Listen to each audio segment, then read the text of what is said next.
Hello everybody, my name is Brandon Ivey. I'm a global power with Shopping Sherlock, and I'm coming to you with new e-commerce news.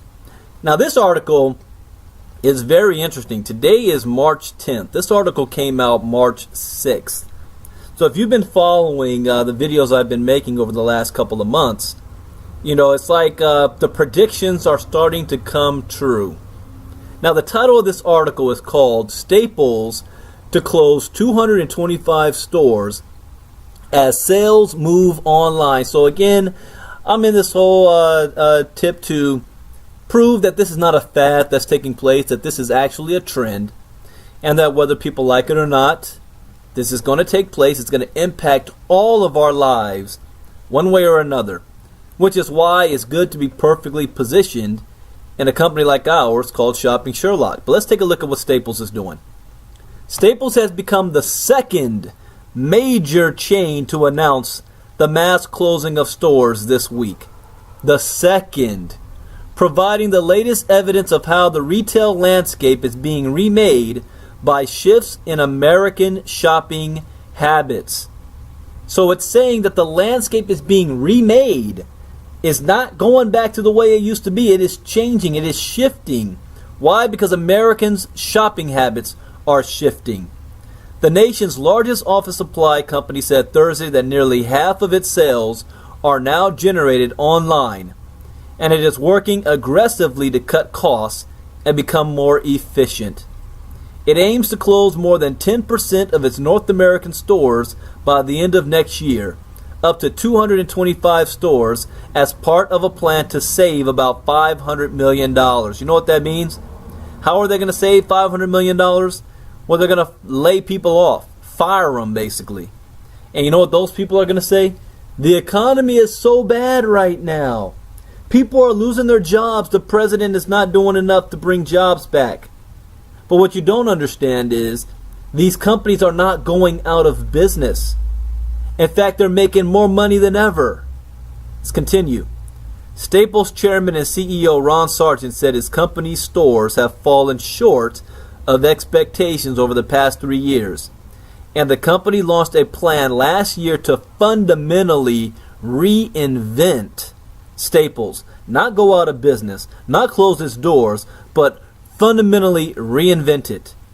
He said this is essential. Our customers are using less office supplies, shopping less often in our stores, and more online.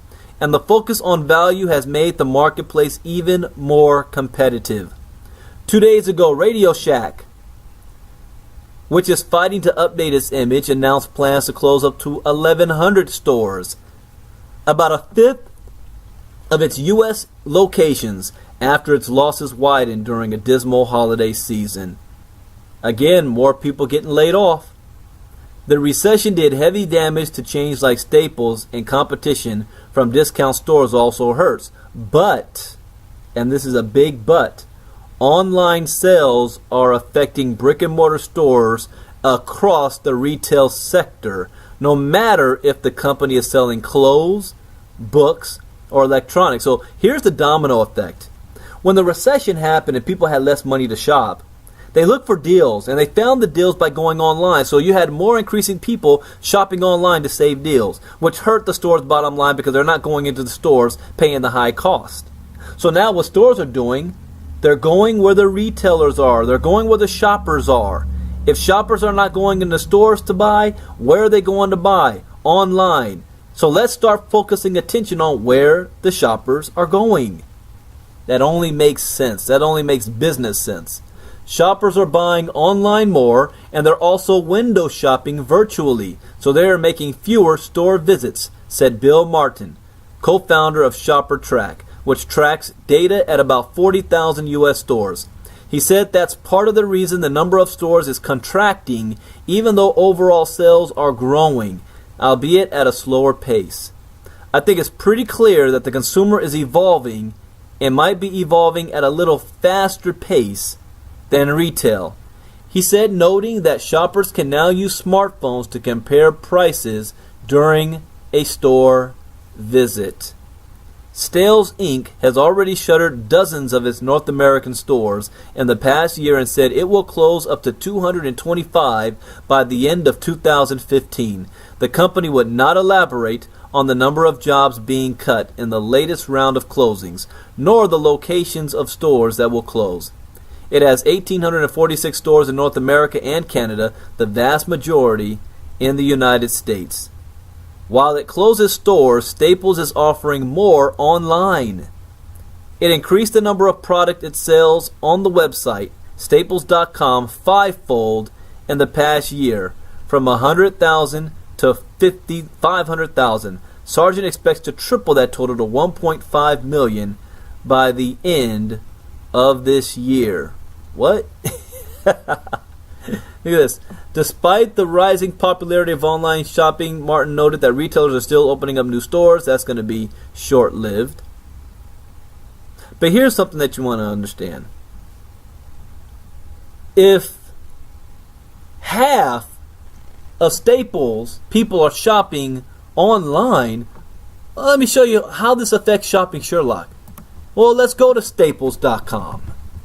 And what happens here? Well, if you notice, I have a Shopping Sherlock toolbar on my web browser. All I did was went to Staples.com and look what popped up. Congratulations, click here to earn up to 3.75% cash back from Staples. Click to activate your cash back. Your cash back is activated. Happy shopping. So now, I didn't even have to go to ShoppingSherlock.com.